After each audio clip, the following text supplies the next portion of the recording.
Hello friends, आज हम लोग हिंदी कलरव कक्षा 5 की मैं और मेरा देश पाठ 8 की शिक्षण योजना बनाना देखेंगे।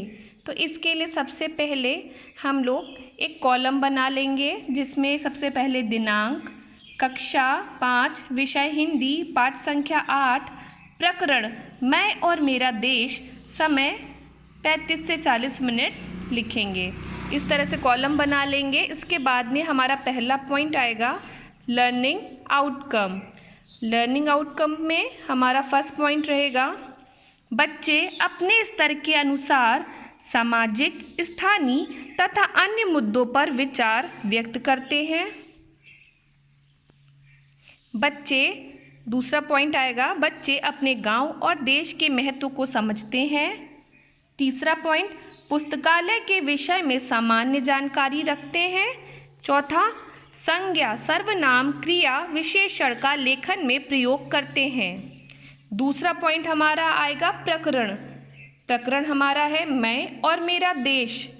थर्ड पॉइंट सीखने सिखाने की सामग्री, चार्ट, मैप तथा दीक्षा सामग्री, ऐप पर उपलब्ध सामग्री। चौथा पॉइंट हमारा रहेगा शिक्षण अधिगम की प्रक्रियाएं, गतिविधियां।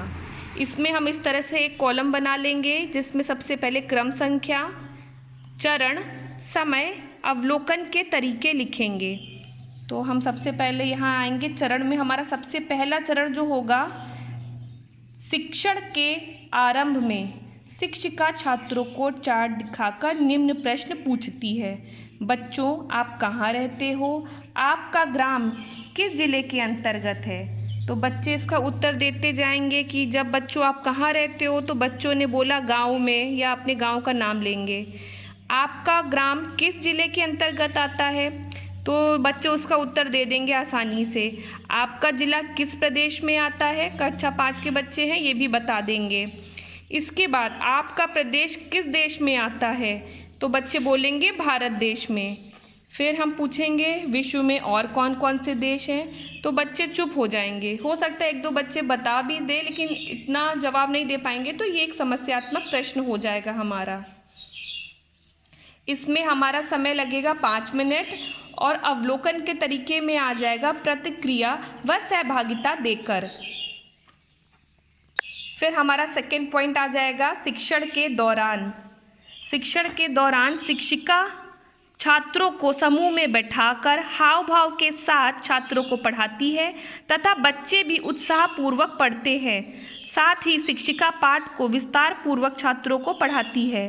इसमें 20 से 25 मिनट लगेंगे और अवलोकन व सहभागिता हमारे तरीके में आ जाएगा। तो जब विस्तार से पढ़ाएंगे तो पहला हमारा हो जाएगा बच्चों, स्वामी राम तीर्थ एक बार जापान गए। वहाँ जब उन्हें अच्छे फल नहीं मिले तब उनके मुंह से निकला जापान में शायद अच्छे फल नहीं मिलते। प्लेटफॉर्म पर खड़े जापानी युवक ने सुन लिया। उसने फल लाकर स्वामी राम तीर्थ को भेंट किया। स्वामी फल बेचने वाला समझकर उसे पैसे देने लगे, परंतु उसने नहीं लिए और स्वामी जी से आग्रह किया कि यदि आप मूल्य देना ही चाहते हैं तो अपने देश में जाकर यह ना कहें कि जापान में अच्छे फल नहीं मिलते।